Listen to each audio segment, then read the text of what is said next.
Hello, everybody. So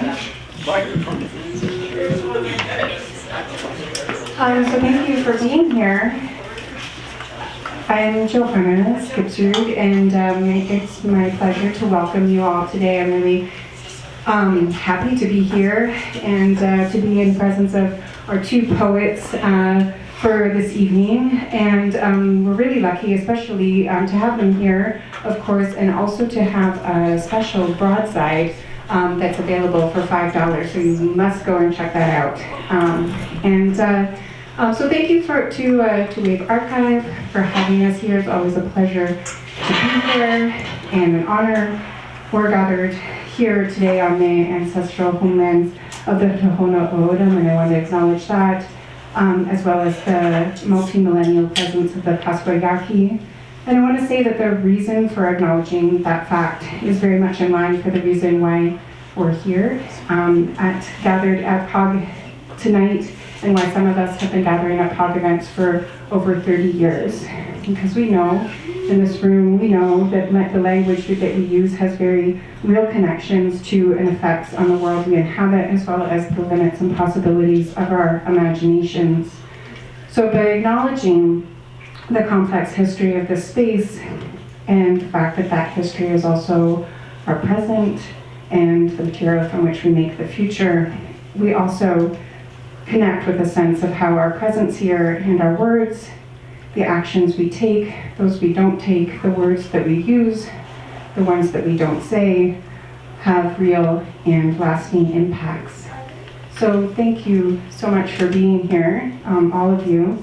You're surrounded by a very friendly POG board. If you're on the POG board, you want to raise your hand.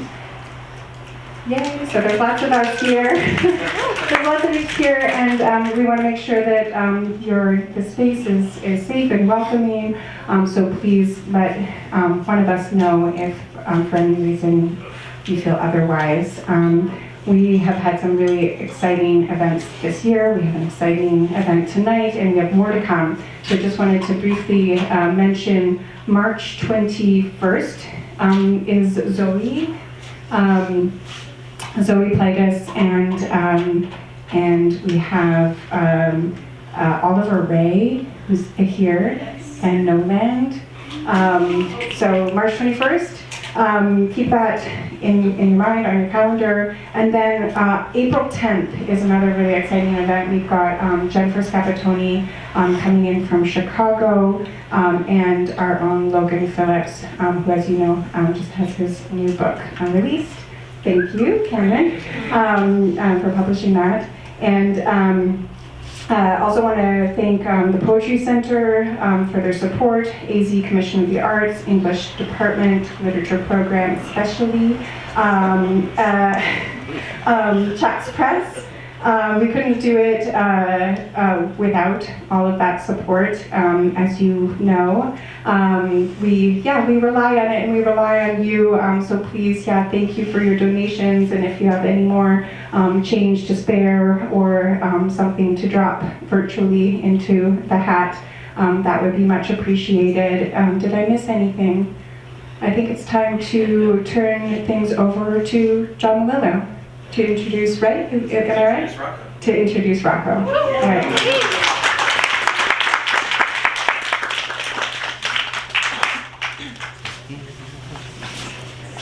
Hi, everybody, and welcome again. It's great to see you all here, and it's a real pleasure to introduce a colleague, a fellow POG board member, a friend, a fellow poet, Rocko Foltz, here tonight. So glad that you're all here, and you'll be able to hear Rocko's poetry.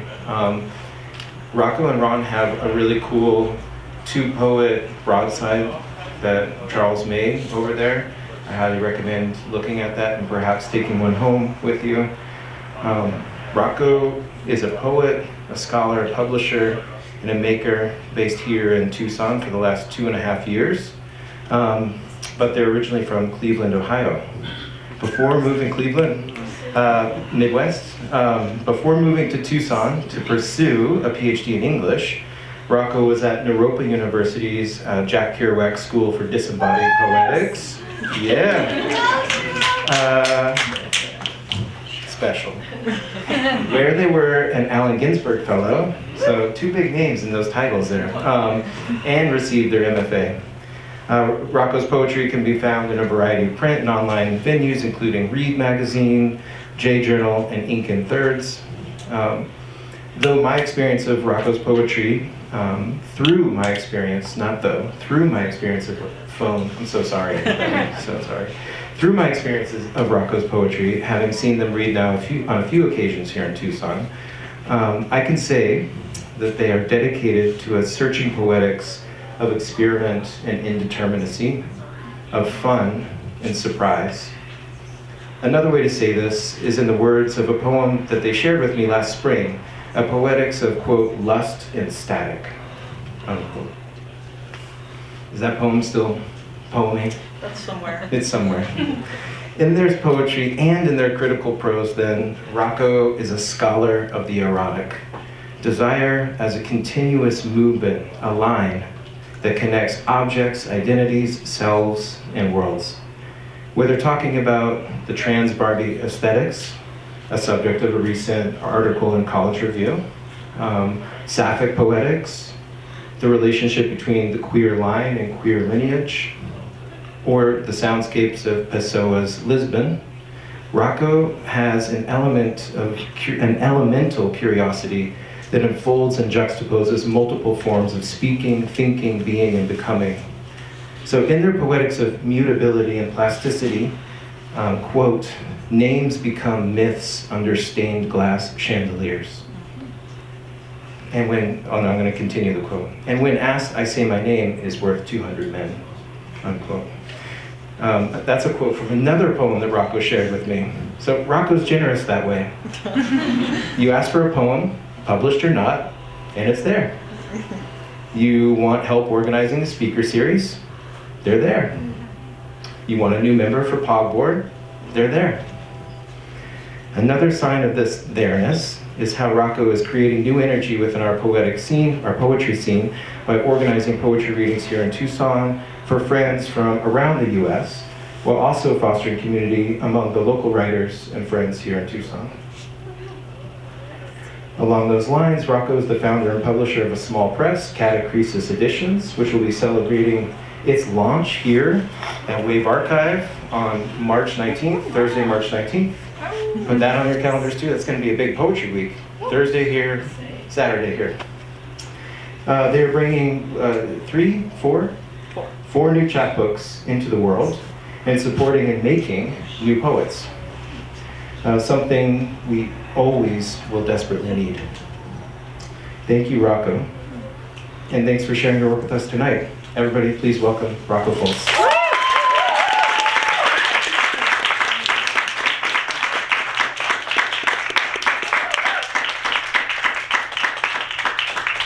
That was so nice.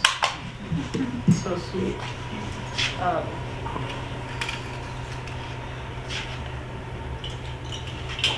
Yeah, thanks for coming, POG, Charles, for making those gorgeous broadsides, Ron, for being here, for being the first half of the broadside, and for your talk yesterday, and for your poems to come. I'm going to read some new and less new poems from my project on transness, plastic, Barbie, the erotic, and so on. And I guess that's all I need to say about that. Thanks again. Plastica Erotica 1. What's your style, silicone baby? Thick, pink plastic packing 7 inches and even more impressive with those shoddy Velcro jeans. Tell me, silicone baby, what was it like to learn you could bend at the waist? And do you wish there was more to life than ornamentation? Plastic, asymptotic. The body is plastic, the imagination, plastic. That's an epigraph from Norman Brown's book, Love Body. Cheerleader Barbie roots for your team. Cheerleader Barbie can do a perfect split. Cheerleader Barbie can bend at the waist and at the knees. Cheerleader Barbie wears her hair tied back. One mom writes, "This cheerleader Barbie is fantastic. My daughter absolutely loves that Barbie is a cheerleader. She's well made and has provided hours of fun. The only thing my daughter said would make it better would be a second pom-pom." Another notes, "This Barbie was okay. The arms were movable and the hair was very soft."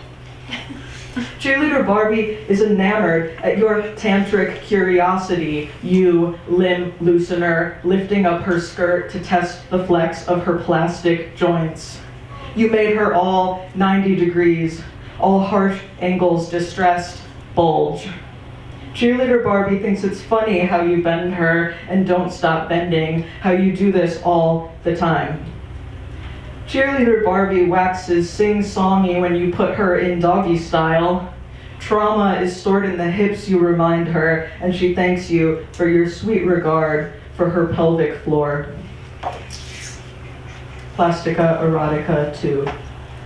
Silicone baby, are you swollen? Did the stitches dissolve on their own? Plastica Erotica 3. Silicone baby, have you heard of nature? I'm trying to figure out what this means for us. This is Ken's poem. I'm so hungry. Hungry, hungry himbo. Hungry, hungry for a root touch-up. No, fuck, I forgot. This is my poem. Ken poem.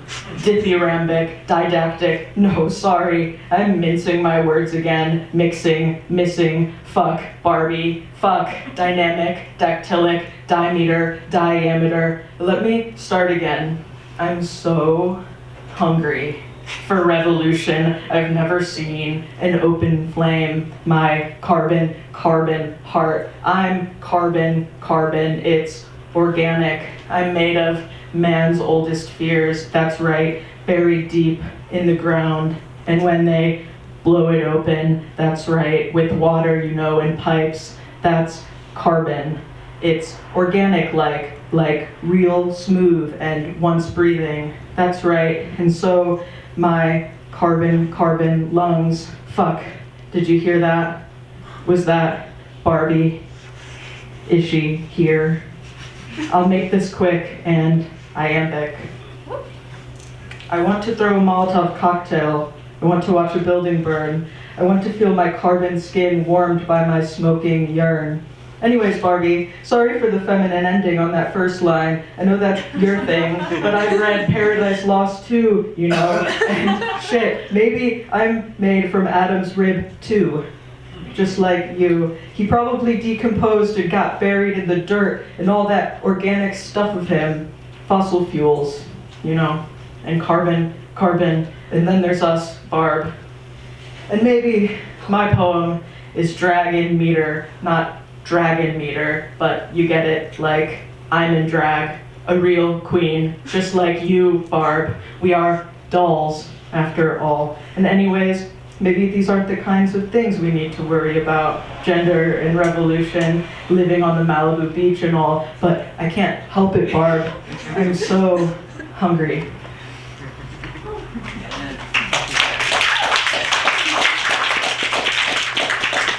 Plastica Erotica 4.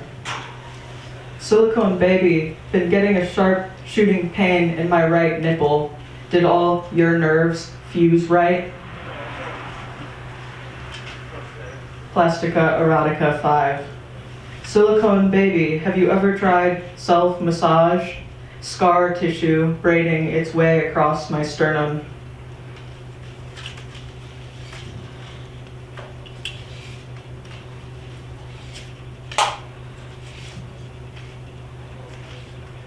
Alright, this is based on sort of writing into Banu Kapil's vertical interrogation of strangers. So you'll hear I ask myself the questions and respond to them. First, it started with this prompt: breathe more deeply. Catacrestic, I breath, I bread and roses, I rose from the dead, I debt department and deposed myself. I myself am ham, bam, wham, strawberry jam, straw man, I myself man, men, metal, and plastic. Who are you, and whom do you love? I loaf myself like plastic, like men, self, bookshelf, and advice, interrogation, interlocution, and we dance, swimming in the Freudian sense, snowing in the myself, plastic snow, and waiting for water. Where did you come from? How did you arrive? Coming, catachrestic, I arrived laid, laden, and leaden, leavened, and I rose.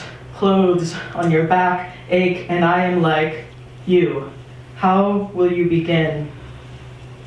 Beginning, I, catachrestic, see your inside, insight, and now we can move between two things and call them one. How will you live now? Silver and hard, it makes metallic, in most cases, and obsolete. I spin your shape around in my palm, leave you there until you harden too. What is the shape of your body? In my hand, small and wrapped, my fingertips are hard sometimes, and when you wiggle around between thumb and fleshy palm, I know they're soft too, like you're soft looking, and when it feels so heart and I digest. Who was responsible for the suffering of your mother? When I, catachrestic, wake and spill, my insides too become soft. I, urgent, and there are two eyes and trembling. What do you remember about the earth? When squeezed, I remember. What are the consequences of silence? Silent, I, catachrestic, mustache myself sideways, and remember. Tell me what you know about dismemberment. Sideways, I count my limbs, then backwards, I, catachrestic, squeeze of myself, squeal, and squander. Today, there's Vivian Westwood, and I, tartan, sing louder than not at all. Describe a morning you woke without fear. Diagonal and wrapped, I, catachrestic and raptured, my brain became plastic that day. I yelled and yellow, so all I could sing and step. How will you have you prepared for death? Step left, and I, catachrestic, make my first shot. It's sideways, and I sing louder. There's a floral wreath wrapped around my skull, and I thank myself. And what would you say if you could? I, cold, sneeze and squeeze, and some wraps itself again around my pectorals. This time, louder and diagonal, so I shout catachrestic at nothing, and then more zero and blank. Avoided check, so I spill, and still there is nothing but sideways. Plastica Erotica 6. Sorry, silicone baby, don't want to fuck today. Thinking about my divine masculinity. Plastica Erotica 7. Silicone baby, I've been growing out my bush for you.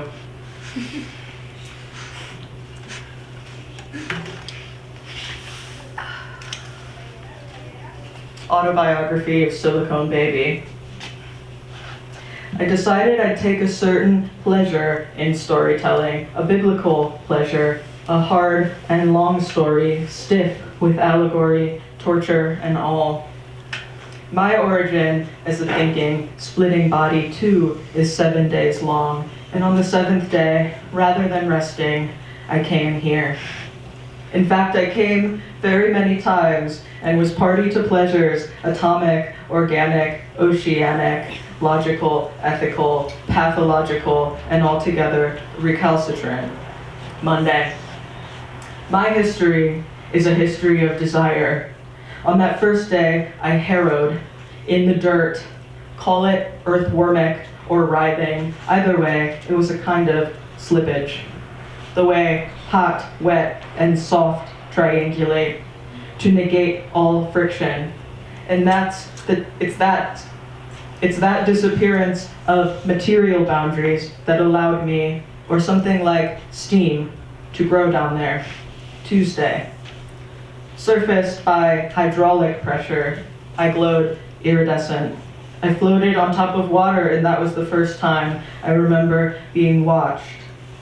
I was liquid gold, honey, and unoxidizable. I ensnared nostrils and hearts. No one dared dip their fingers in me. Wednesday. On the third day, my atoms were rearranged. Have you ever had nights like that? Utterly unspooled, I poked holes in myself so I could scream. I sizzled out bubbles.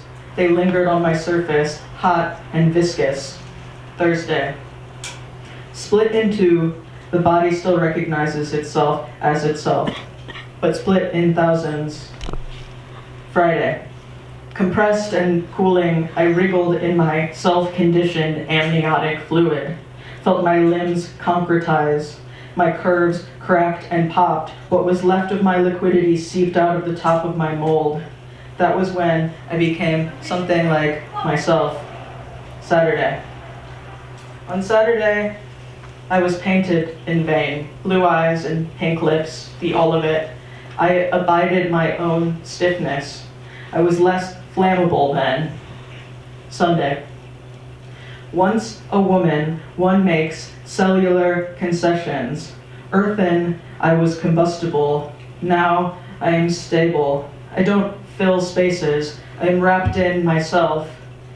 My history is a history of desire, played with and pleading. Call it artifice, call it exertion, call it carbon creep, call it girlhood, call it splaying, call it containment, call it nuclear. Call me my own now, but harder. Call me harder, call me forever. The way I am emblazoned. And say it out loud, if you don't mind. Plastica Erotica 8. Silicone Baby. There aren't enough poems about Bush, so here's another one.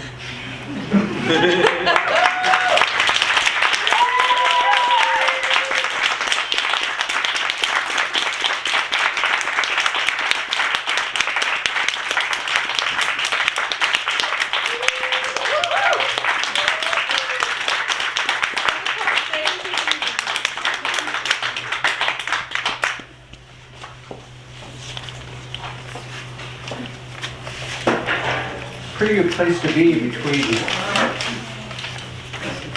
Rocko and Ron. By the way, there'll be some time for question and answers at the end of this if anybody wants to ask those. And thank you for being here. I'm Charles Alexander, and I'm one of these POG collectivists. Beings.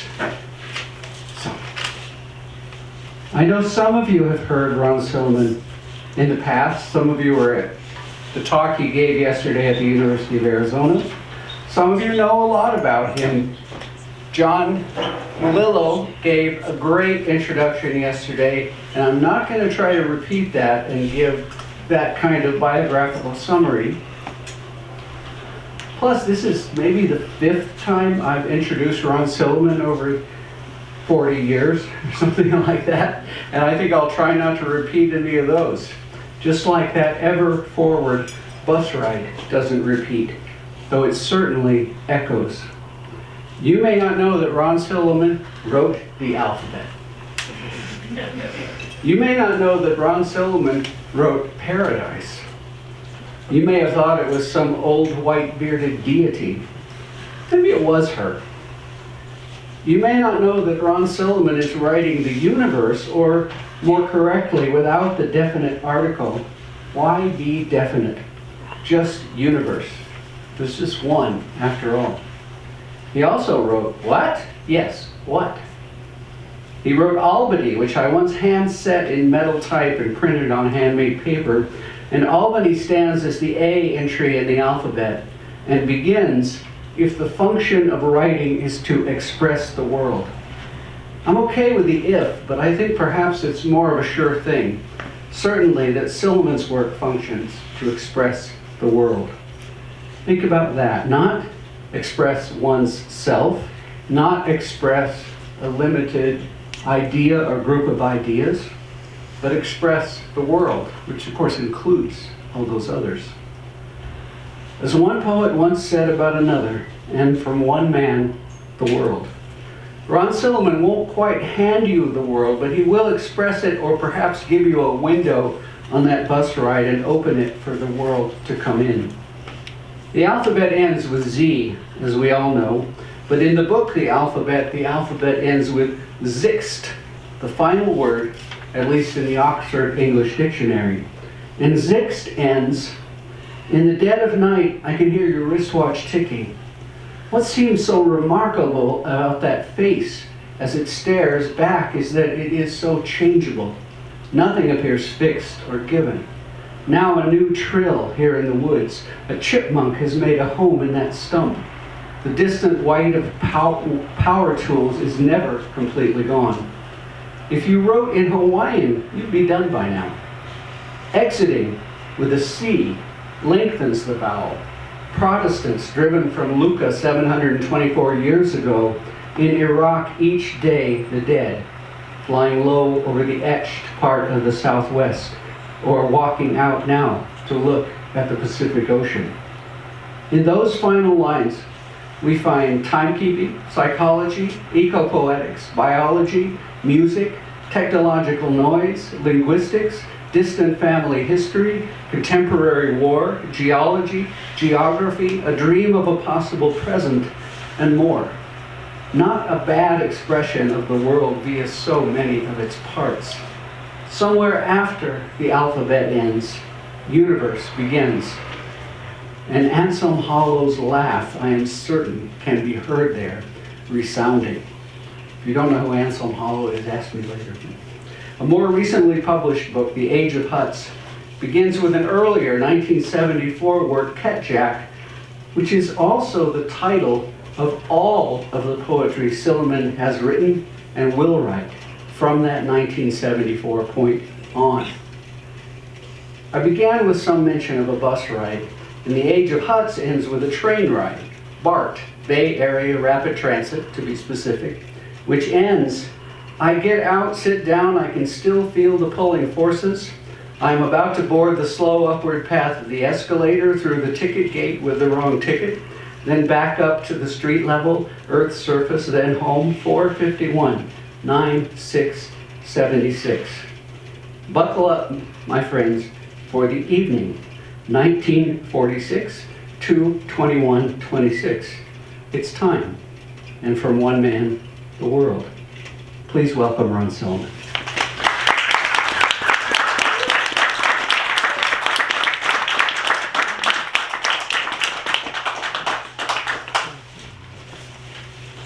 Rocko is the future. They make me optimistic in a time when it is hard to be optimistic. So I want to say thank you for that. Thank you, Rocko.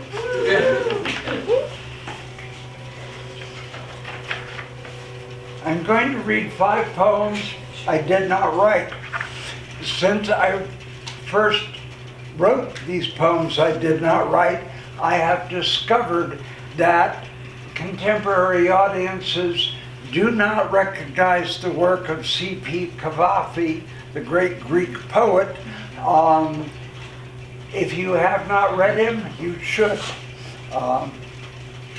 So all 5 poems have the same title, 20th Century, which is not the present one. Petals on a wet black bough beside the white chickens. 20th century. Petals on a wet black bough, so sweet and so cold. Petals on a wet black bough, starving, hysterical, naked. 20th century. Petals on a wet black bough, they were a kind of solution. 20th century. Petals on a wet black bough, they never knew what hit them.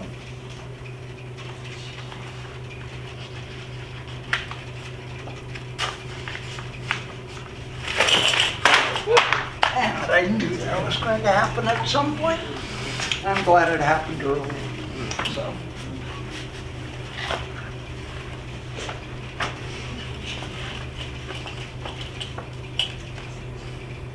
I want to find the poem that's on the broadside. And that is because... Bring you the broadside? Well, it should be here. Should be. You know. Should be. Ho ho, should be. Come on. Come on. Here it is. I found it. It's a return to the optimistic days of Trump 1. Inscribed on my pussy hat. What will they do when they realize that the only way to stop us is to kill us all? They say in Harlan County there were no Clinton voters there. The unions had long since failed, so they went with the yellow hair. Grace Slick's rough rasp grasps the line.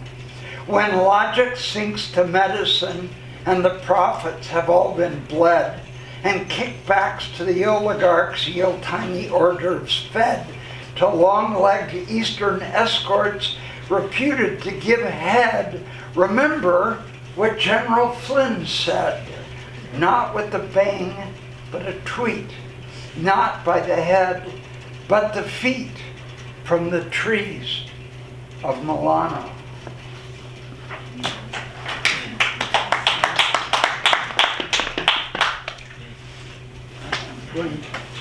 In 19... Can you move the mic just a little more in front of your... In front of my face? Yeah. Okay. If you'd rather have the mic than my page, I'm going to start reading the work. I wrote the first part of Ketchak in 1974, got published in 1978. I gave a reading in San Francisco at the corner of Powell and Market, which is normally where street preachers like to perform, particularly a fellow named Holy Hubert in those days. And read this book from beginning to end without a break. Took 7.5 hours. My bladder could handle it in those days. And the fact that I was outdoors meant that other people could go in and out of Woolworths and use the restroom there. And about 3 hours after I was done, I lost my voice for 3 days. So, but it did come back. So anyway, I'm just going to read the first few paragraphs of this, and then I'm going to read something for Tenny that is in fact a continuation of the same poem from the project I'm currently working on. Revolving door. Revolving door. A sequence of objects which to him appears to be a caravan of fellaheen, a circus, begins a slow migration to the right vanishing point on the horizon line. Revolving door. Fountains of the financial district. Houseboats beached at the point of low tide, only to float again when the sunset is reflected in the water. A sequence of objects which to him appears to be a caravan of fellaheen, a circus, camels pulling wagons of bear cages, tamed ostriches and toy hats, begins a slow migration to the right vanishing point on the horizon line. Revolving door. First flies of summer. Fountains of the financial district spout. She was a unit in a bum space. She was a damaged child. Dark brown houseboats beached at the point of low tide. Men atop their cabin roofs idle play a dobro, a jaws harp, a 12-string guitar, only to float again when the sunset is reflected in the water. I want the gray-blue grain of western summer, a cardboard box of wool sweaters on top of the bookcase to indicate home, a sequence of objects, silhouettes, which to him appears to be a caravan of fellaheen, a circus, dromedaries pulling wagons bearing tiger cages, named ostriches in toy hats, begins a slow migration to the right vanishing point on the horizon line. Revolving door, earth science, fountains of the financial district spout soft water in a hard wind. How the heel rises and the ankle bends to carry the body from one stair to the next. She was a unit in a bum space. She was a damaged child. The fishermen's cormorants wear rings around their necks to keep them from swallowing, to force them to surrender the catch. Dark brown houseboats beached at the point of low tide. Men atop their cabin roofs idle play a dobro, a jaws harp, a 12-string guitar, only to float again when the sunset is reflected in the water. Silverfish, potato bugs. What I want is the gray-blue grain of western summer. The nurse, by a subtle shift of weight, moves in front of the student in order to more rapidly board the bus. A cardboard box of wool sweaters on top of the bookcase to indicate home. A day of rain in the middle of June. A sequence of objects, silhouettes, which to him appears to be a caravan of fellaheen, a circus, dromedaries pulling wagons bearing tiger cages, fringed surreys, hanged ostriches and toy hats, begins a slow migration to the right vanishing point on the horizon line. We ate them. Revolving door, the garbage barge at the bridge, earth science, resemblance, fountains of the financial district spout soft water in a hard wind, the bare flag in the plaza, how the heel rises and the ankle bends to carry the body from one stair to the next. A tenor sax is a toy. She was a unit in a bum space. She was a damaged child sitting in a rocker by the window. I'm unable to find just the right straw hat. The fishermen's cormorants wear rings around their necks to keep them from swallowing, to force them to surrender the catch. We drove through fields of artichokes. Dark brown houseboats beached at the point of low tide. Men atop their cabin roofs idle play a dobro, a jaws harp, a 12-string guitar, only to float again when the sunset is reflected in the water of Richardson Bay. Write this down in a green notebook. Silverfish, potato bugs, a tenor sax is a weapon.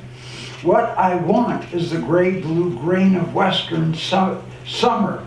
Mention sex. The nurse, by a subtle redistribution of weight, shift of gravity center, moves in front of the student of Oriental porcelain in order to rapidly board the bus. Awake, but still in bed, I listen to cars pass, doors, birds, children or day's first voices. A cardboard box of wool sweaters on top of the bookcase to indicate home. Attention is all. A day of rain in the middle of June. Modal rounders, a sequence of objects, silhouettes, which to him appears to be a caravan of fellaheen, a circus, dromedaries pulling wagons bearing tiger cages, fringed surreys, tamed ostriches and toy hats, begins a slow migration to the right vanishing point on the horizon line. The implications of power within the ability to draw a single vertical straight line. Look at the room filled with fleshy babies, We ate them.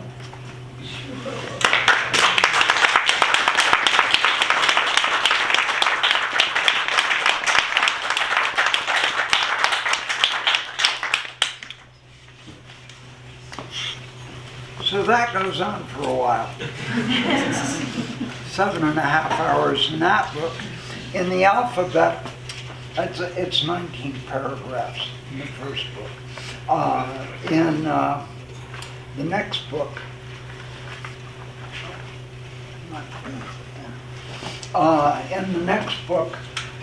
it's about 170 pages, and I have, among other things, added a shadow text of words that are in bold-faced type, and that's in the alphabet.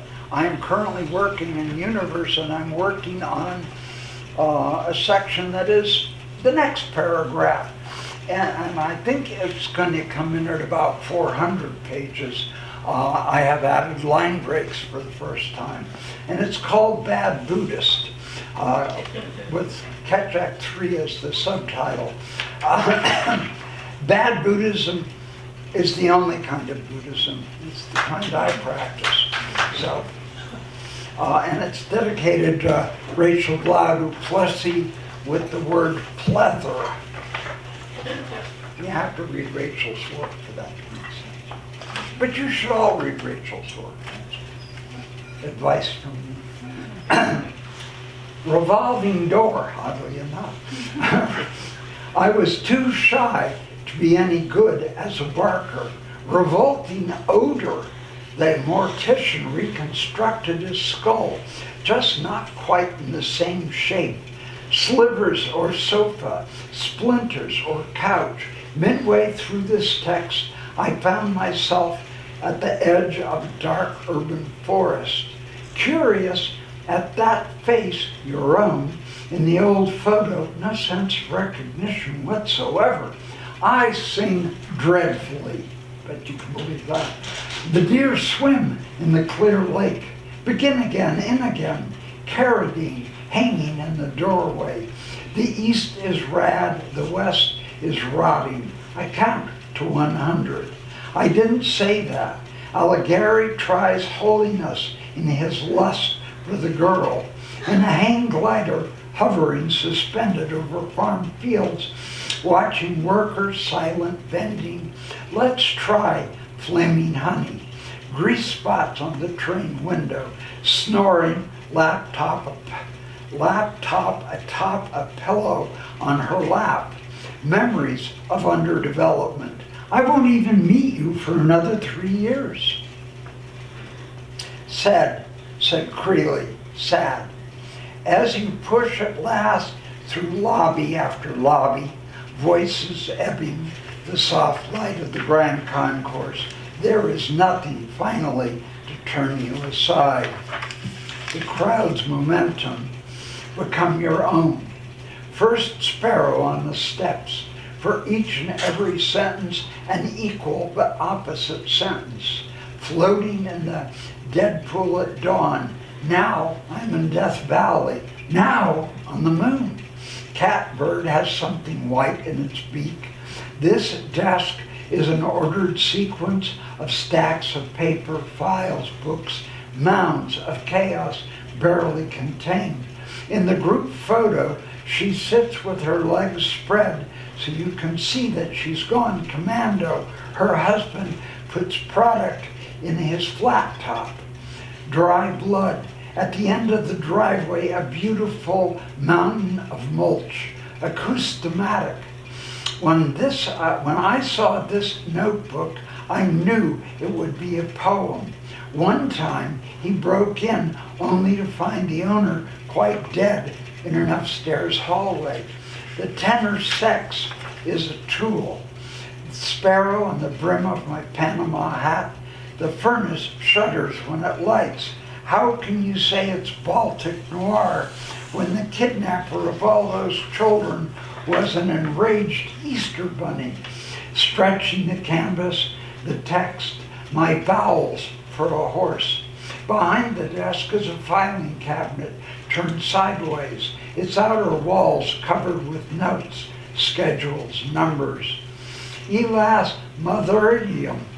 This is a hypothesis no more than haltingly proposed. Each detective needs a blank wall. The gendered text is a kind of hex. The rabbit reappears by the poplar, Tai Chi, like a pitcher's kick, Spawn, Marichal, but in slow-mo, onion flower. The movie I want to see, dude, is Psycho Ward, man. That's going to be so icy. The reviews are booming. Right from a state of exhaustion, Montana. Serial number, confusion over partnering. Bright blue winter coat with an equally bright yellow umbrella. Rhythm of the carpenter's hammer.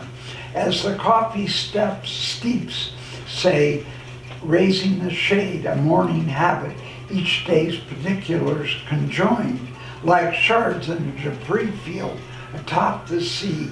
That which is bold-faced drifts apart, reiteration hidden.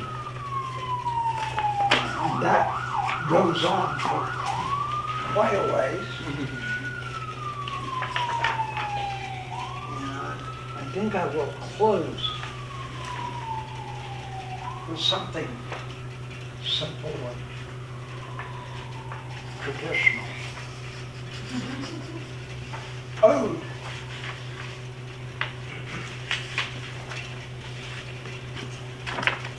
Ode, beginning with the line by Sean Guney. Fuck this shit.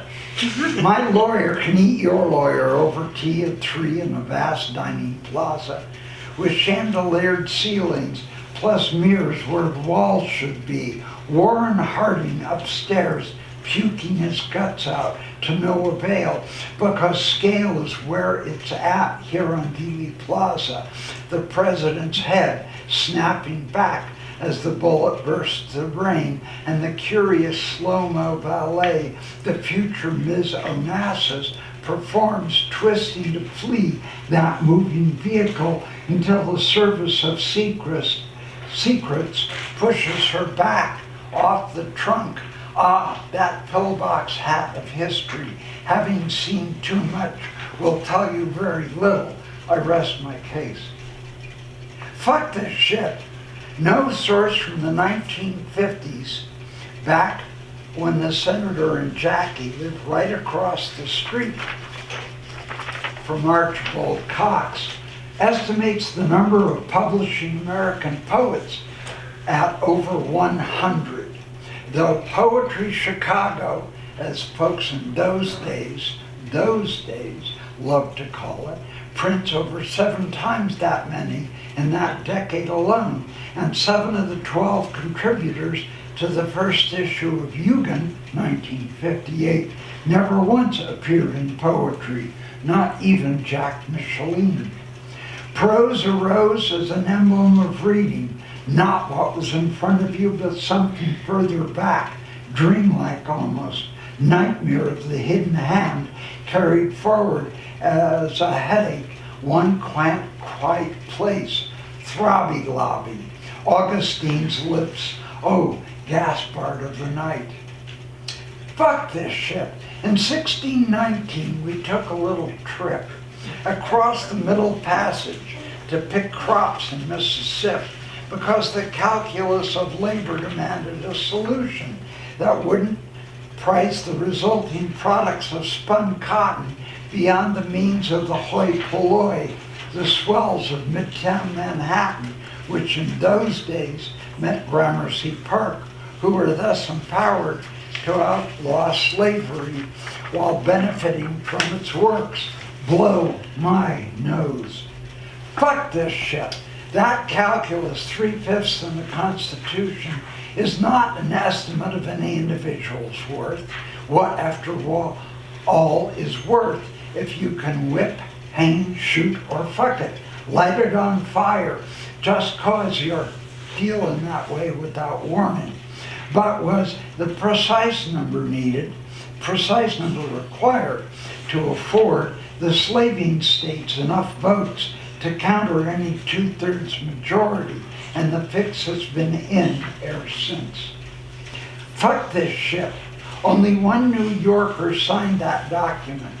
The Caribbean A. Ham, who am what he am, not what we imagine, the stage more circular than the argument. The question at hand being, by which index to gauge the state of the economy? We, who are never stander and yet poor, war, oh endless war, see what war has done to me. At the laser's red glare, pundits braying on air give proof through the night that capital's unfair. War, oh endless war, see what war has done to me. Fuck this shit. Give tanks that the wall does not fall on our heads. What glows in the dark stows in our beds. Freaking words of wisdom. Let it bleed, let it bleed. Fuck this shit. What time do the hangings begin? Thank you.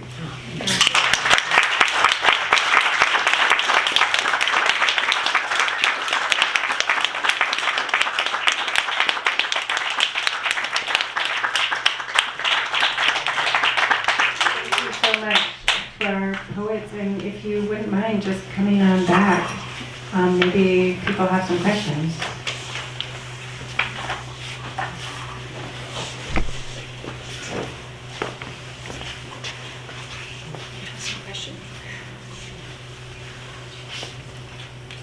One question for Rocko. Do you see your work in the same? Did Ron inspire your work in some way, and if so, how so?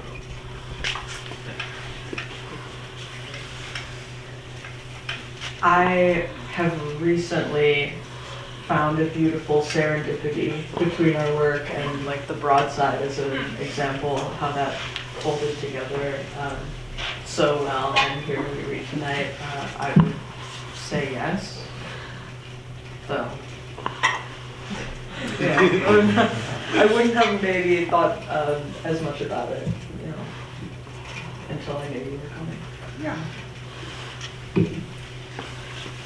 I have a question for Ron about the form of universe. Yes. What? Yeah. Is it a single verse? It's a single rotation. It will consist, if I live long enough to finish it, of 360 poems. I roughly finish one a year, so it will take a while. But I want to sort of project the idea of something that goes forward, not necessarily ever ends, rather than trying to paste, my wife's cantina on the end of the poem, or doing some of the other things. All of this, I'm sure, is because when I was 21, I wrote to Ezra Pound telling him how to finish the cantos. and he didn't listen to me. But Bob Perlman tells me he got it wrong by virtue of not listening to me in those terms. The last American book, actually my last two books have been Russian, but my last American book was the collected works of David Melnick called Nice, which was he would call it his drag name.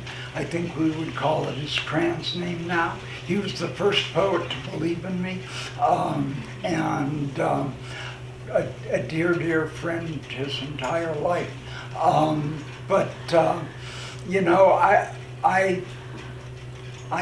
I definitely think, and I noticed this as I was reading Rocko's work on the broadside while signing copies this morning.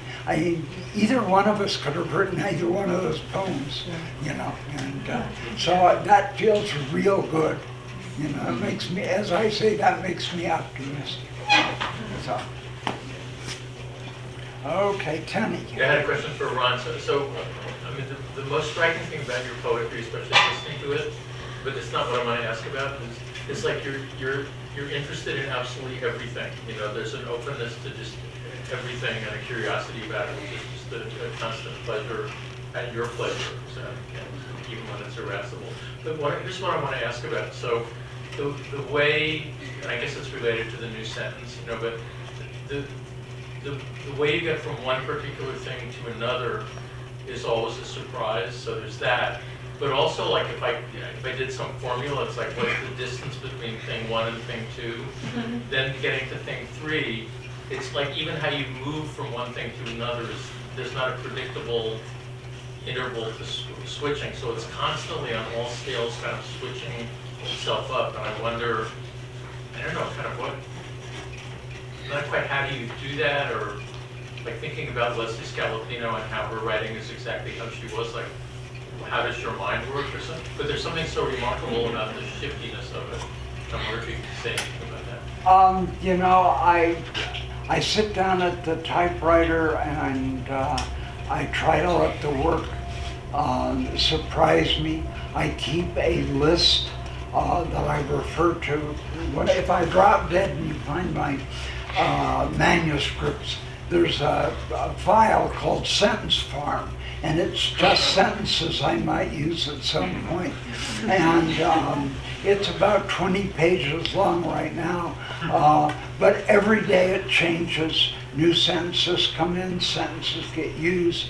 I try to surprise myself as often as I can.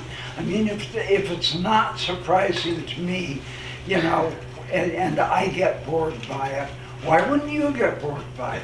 So, you know, I really do try to mix those things up. And, you know, I had an unconventional education. I was a first-generation college student. I never finished. But I've been teaching at Ivy League University for the past decade. It's the opposite of the publisher Paris thing. I'm like a rabbit and I'm leaving pellets everywhere. And, you know, it results in job offers and reading, so, you know, it works for me. I have a question for both of you. Did you have anything for both of you, which is just repetition? How do you think of it? How does it work in your poems? I mean, speaking of surprise, it was also sort of surprising, Ron, when the sentences would come back, even though we knew they were going to come back, they still felt surprising. And repetition, of course, structured the reading for you, Rocko. And I'm just curious about how you think about repetition. Yeah. At least for these poems, I feel like I've been writing them mostly for readings and imagining them being read aloud, and so I've been thinking about it actually almost like a stand-up comedy. Like the repetition is a callback, is an aid to like the sort of narrativizing of the set that I'm putting together. But I've never thought about it like that when I'm just writing for the page, but it has been more exciting to imagine when I'm writing on the page that I will be reading it aloud and like having those kind of cues.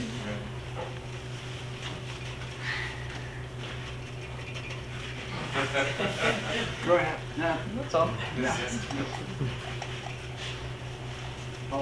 Yeah, this might be a question more about performance than poetry, but I really like seeing what people read from when they do a reading. Rocko, I noticed that you have poems in like different size pages, and that was really interesting to me. And then Ron, I noticed you have a folder with lots and lots of pages that I noticed you were carrying yesterday. And I'm just curious, like, how you decide, like, what, did that folder carry all your poems? Did you just decide, like, I'm just curious. About a week ago, my printer died. So I don't have it's funny, Ray Armitrout and I were talking about this. She says that she prints out every version she thinks of, and I often get like 4 emails a day from her with a line break change or is becomes was or something like that. and she wants to know what I think about the difference between these. I told her the other day that I hadn't actually printed more than 20 pages in the last year because my printer doesn't work. I type on a screen, you know, I use Microsoft Word and PDF files, and so I went to my local copy shop and printed out just the poems I thought I might want to read on this trip, and I ended up reading about half of them. But I sort of knew where I was going to start the reading tonight, the 5 poems I did not write, because I like to, when people laugh, their ears are fresher for everything that follows. So that was where I knew I wanted to start, but I didn't know really what else. I couldn't practice my reading at Charles's house today because I didn't know what I was, when I look at the page, I didn't know what I was going to feel. I had not thought to read the opening passage of Ketchak, even though I brought it with me on the trip. I hadn't actually thought about it until I was standing up here. You know, so that, talk about surprising. So in fact, actually, there were a couple of lines that were a little rougher to read because I didn't quite remember exactly what I wrote in 1974. You know, so they were almost as surprising to me as they were to anyone else. Yeah, I was just thinking, I was trying to plan this like pink visual, so I tried to print on pink pages, but I only had so many, so for the smaller poems I was like doing, that's like really the reason, but I was kind of thinking about like the longer strips were not even poems, they were just like the leftover pieces that were cut off and I wrote poems on them. And now I kind of liked the like different sizes. It added something like textural and visual, but there wasn't really actually a lot of forethought for that. Well, it looks really intentional and cool. Yeah. Also the kind of paper you were using, and the color of the paper, kind of went with what you're wearing even. Right. Yeah. Now I'm like, they actually look kind of good because they're on this cardstock. Maybe I could like give them to people or something. That's kind of a bonus, right? Yeah. Well, you could put them into a folder or an envelope, Yeah. and you could sell the envelope. Cynthia, you had your hand up.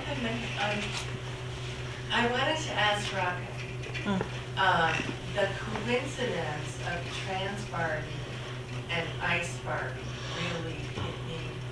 And is it a coincidence, or are you consciously countering some of the shit that is, Ron put it, that is going on today? And it just seemed like a kind of blossoming of, no, this is what's real, this is happening, whether they say, you know, it can't, or they're smudging it out. Yeah. The energy and the creativity and the force Yeah. with which you both delivered was really powerful. So Thank you. Ice Barbie. I think what's compelling to me about the Barbie figure is that a lot of its sort of like narrative and baggage is representative of something problematic or a sort of matrix of like white supremacy, like impossible thinness, body standards for women, blonde hair, blue eyes, like this is how we picture Barbie. So there's like already this, it makes it actually kind of perfect when it's applied to somebody evil, you know? And then it makes it really compelling to try and like subvert the ways that also trans people have always like kind of identified as, you know, or not always, but historically as like dolls or as Barbies specifically. and how this narrative can be both extended, reified, or completely sort of like subverted.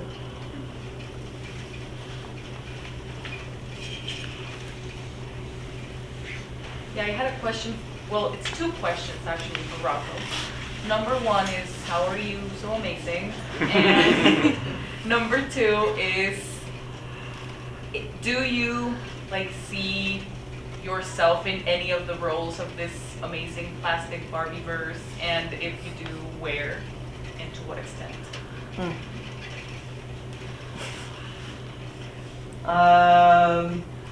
Yeah, I see myself as the speaker of the Plastica Erotica poems, is like working through like my experiences having top surgery, for example, like just as if I'm talking to a lover about those, like having pain in my nipple, what's that about, kind of thing.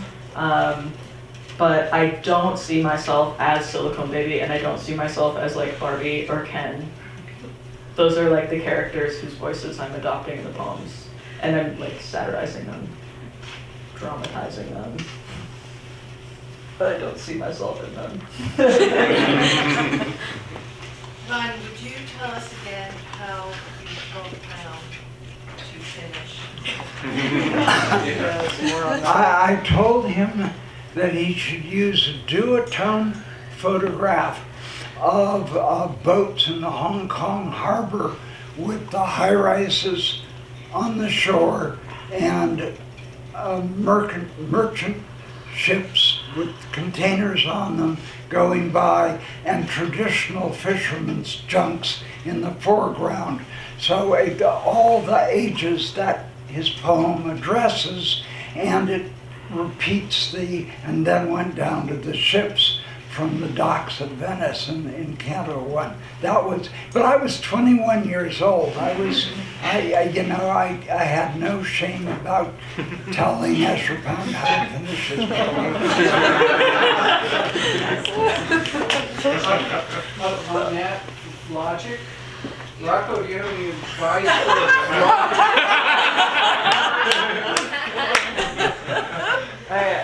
No, but I do. I was curious about the durational project and actually sort of like logistically what that looks like for you. Well, the hard question is how and when to start a new section. And they're not all the same. I have a 2-page prose poem about the professional wrestler China that is in the current work. Doesn't sound like anything I read tonight, but I brought it in case I would read it, because I wanted to show that the register could go that far in that direction as well. I can think a long time, and I dream a long time about what works will look like, and I often find them starting in places and at times before I had anticipated them. I knew at 21 I wanted to write a long poem. My aha experience on poetry was William Carlos Williams' account of his only reading tour called The Desert Music, and in which he talks about being proud and ashamed to be a poet. And the simultaneity of those two, combined with the fact that it was a poem that got away from the left-hand margin, and it was about a reading tour. I was 16 years old and I was going, my head was exploding. So I told people for about a year I was going to be a poet without trying to write a poem. Then I started trying to write poems and doing things. But often I find, like when I began the alphabet, the very first lines that came to me for that were in the letter F. And I knew when I was writing it, this must be the letter F. But I still had A through E to think about, and get started. And that was true with the universe as well. There is this poem in Anselm Hollow's a corpus that actually has a line in the middle of it, not at the end, that says, end the alphabet, begin universe. And I read and I thought, oh, that's instruction from on high, you know. And I asked Anselm about that at one point, and he said, I don't even remember writing that. Well, let's give another big.